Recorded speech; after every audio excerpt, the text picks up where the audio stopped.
My daughter was born in Lagos Island maternity, but she's not a Lagosian. San Asemota. If she's not a Lagosian, then what is she? What is she? Senior Advocate of Nigeria, San Solomon Asemota, has expressed frustration over citizenship policy that has prevented his Lagos-born daughter from claiming indigenship status in the state. During his address at Pa Adebanjo's posthumous birthday celebration, covered by Symphony TV, Asemota appealed to the Yoruba community, so I will plead with Yorubas. You got the simulation first, the Yoruba axis of Abeokuta, Lagos. And you had the advantage, even though the white people got to Calabar and Asaba, it was Yoruba here in Lagos that was established.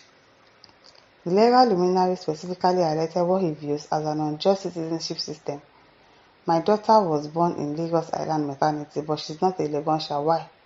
Is that progress? No, it isn't. It is not progress. When did that one start? I thought if you were born in Lagos, you are automatically a Lagosian. You have your state of origin, and then you have your state of birth. So if she's born in Lagos Island maternity, she's obviously a Lagosian. So who is saying she's not a Lagosian? He advocated for a more inclusive vision of Nigeria that embraces diversity and even regional expansion. So the Yorubas have to sit and understand that we are all human beings and we are weak, and that the larger we are in Nigeria, the better for all of us. In fact, we should be thinking about how the Republic of Benin and so forth will join us, and be thinking of how the other people in the Niger Republic will join us. Why do they want to join us? I don't understand. Why should people in Niger Republic, people in Benin, want to join Nigeria? I don't understand. Abiodun Olusoya said the entitlement attitude of Igbos is the bane. You can't be obvious in the struggle to rule and control another people's land with them. It will lead to serious fight one day. But I don't know, if she's born in Lagos, she's obviously a Lagosian now. Except there's a rule that is changing that. She's a Lagosian if she was born in Lagos and born in Lagos Island Maternity Hospital. Obviously, she would have a birth certificate that will carry even the name of the hospital that she was born. So, I don't know why that is happening. Russia, it is well. Prince Joe Ekanabas said, are you very sure? This sweeping statement is coming from a lawyer and a son. Please, can this so-called son tell us the special status or benefit accorded or accrued to any child born in Lagos? So many times, these so learned lawyers sound so unlearned. Has anyone told his daughter not to contest any election and win in Lagos? Maybe something happened, that is why he's saying it. So many Igbos and non-Yorubas who were not even born in Lagos have contested elections and won in Lagos, and no one has stopped them. So what's all this for? I'm wondering too. Because if your child was born in Lagos, even if she was not born in Lagos, that does not mean that she cannot school in Lagos. That does not mean that she cannot do anything in Lagos. So I don't understand why he's coming up with it. I don't understand. Kunle Owosheje says this clamor for indigenization for non-natives is grossly misplaced, and a decoy to get political power through the back door. Yoruba land is not in no man's land, and no matter how the Igbos and Fulanis tried, we shall not surrender our land to non-natives. It is time we put a closure to this shenanigan by constitutionally allowing each nationality to go its way, as Nigeria would never develop with the likes of Igbos and Fulani in the Union. Kunle Owosheje, you are lying. Nigerians will develop with the Igbos, maybe without the Fulanis. Those are the ones that should go. But saying that Nigeria will not develop with the like of Igbos, you are just a tribalistic person, and it's not nice. It's not nice.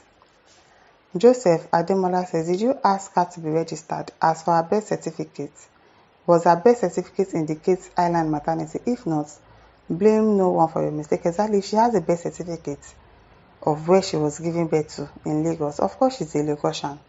So I don't know what the problem is. Probably they are trying to do something and they are saying, oh, she's not a Lagosian, so she cannot get it. I don't know. Maybe that is what is happening, but I doubt it, Sha. John Akbede says the entire scenario is a painful confirmation of the grim fact that the Nigerian type of federalism is one that robs Peter to pay Paul. One thing many fail to realize is that Lagos was Nigeria's capital for many years, and resources from other zones were used to develop Lagos. Today, people from these other regions are considered aliens in Lagos and terribly discriminated against. Abuja is currently the Federal Capital Territory. Again, resources from other regions they have been used to make Abuja the glamorous city it is today. Like what is happening in Lagos. A time will come in the future when the so-called indigenes of Abuja will lay a special claim to this city and treat others as aliens. Amani Robo from the core Niger Delta, a region that accounts for over 80% of the money the entire federation shares, true, as a statutory allocation every month. As a matter of fact, no state can survive without this statutory allocation. Yes, so that's why some people want to have monopoly of it. And yet, I'm considered an alien. So, it is well. So, in a place where I was born, had my primary and secondary education, and even speak the language fluently, it is terrible. Nigeria is a scam. It is really a scam. Really, really a scam.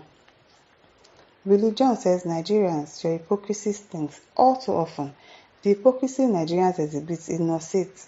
Imagine knowingly building a multi-story building on old landfill, then whining when the walls on the higher floors show gaping crevices. Okay. Identity depicted by tribalism, state of origin, LG of origin, religion is the staple on which Nigerians are nurtured. They eat, drink, and sleep with it. They find their attendance colonialism a veritable accelerant for access to school admissions, employment, contracts, state largesse. Most of the time you hear that, especially in University of Lagos, they always give the Lagosians admission first. If you are an indigene of Lagos State, you get admission first before other states will have admission. At least they give their indigenes probably like 50 or 60% of the admission before they now share the remaining ones between the other states. That's how they do. Maybe that's what happened. Maybe that's what happened to the daughter. Maybe the daughter is trying to gain admission into Unilag or something. Who knows? Probably that's why there's an issue. Akin Ogedebi says, Africans are different from Europeans. Even if your Okoro grandfather was born here, you were born here, and your daughter was born here, you are still not an indigene. You people across the Niger no go agree to. Okay. It's true, they might not even agree to, really. They might not agree. If somebody can go and give it in Imo State now and say, oh, you are not an Igbo because of the name. Probably it's because of the name too that they're saying, oh, your daughter is not a Lagosian. I don't know, Sha. I don't know what the problem is. He didn't really give us the details of what happened. Adebola Adenuga says that's the constitutional issue. State of origin is the emphasis in Nigeria and not the state of birth. Yes, exactly. We are always using state of origin in this country. So, I don't know. Olajana says, but you people are saying Lagos is a no man's land. Eko said has everything in life. Why can't you go to your state and obtain state of origin certificates? It must still be Lagos. I don't know, maybe the daughter needs something important from Lagos. That's why he's coming outside to ask. My listeners, over to you. Leave your thoughts in the comment section. Don't forget to like, to share, and subscribe. Thank you for listening. See you some other time. Bye.